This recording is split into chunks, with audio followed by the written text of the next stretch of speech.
سب تعریف اللہ ہی کے لیے ہے جو سب چیزوں کا مالک ہے، یعنی وہ کہ جو کچھ آسمانوں میں ہے اور جو کچھ زمین میں ہے سب اسی کا ہے، اور آخرت میں بھی اسی کی تعریف ہے، اور وہ حکمت والا ہے، خبردار ہے۔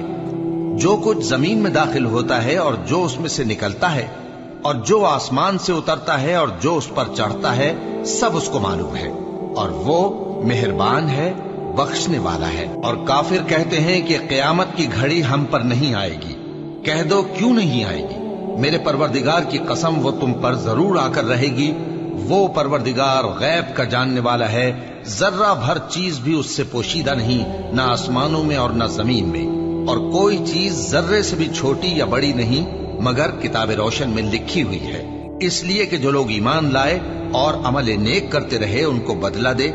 یہی ہیں جن کے لیے بخشش اور عزت کی روزی ہے، اور جنہوں نے ہماری آیتوں کے بارے میں ہمیں ہرانے کی کوشش کی ان کے لیے سخت درد دینے والے عذاب کی سزا ہے۔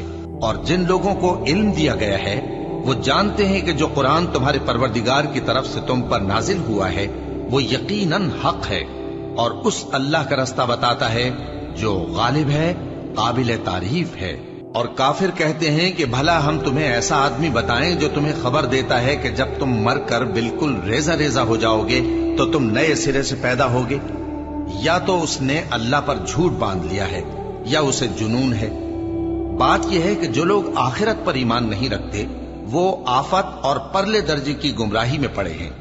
کیا انہوں نے اس کو نہیں دیکھا جو ان کے آگے اور پیچھے ہے، یعنی آسمان اور زمین؟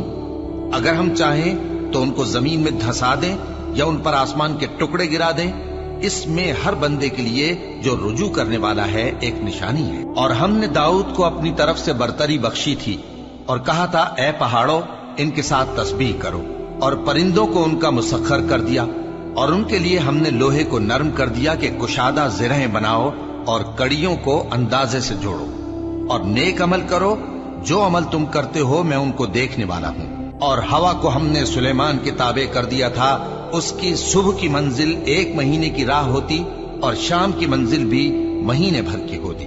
اور ان کے لیے ہم نے تانبے کا چشمہ بہا دیا تھا، اور جنوں میں سے ایسے تھے جو ان کے پروردگار کے حکم سے ان کے آگے کام کرتے تھے، اور جو کوئی ان میں سے ہمارے حکم کے خلاف کرے گا اس کو ہم جہنم کی آگ کا مزہ چکھائیں گے۔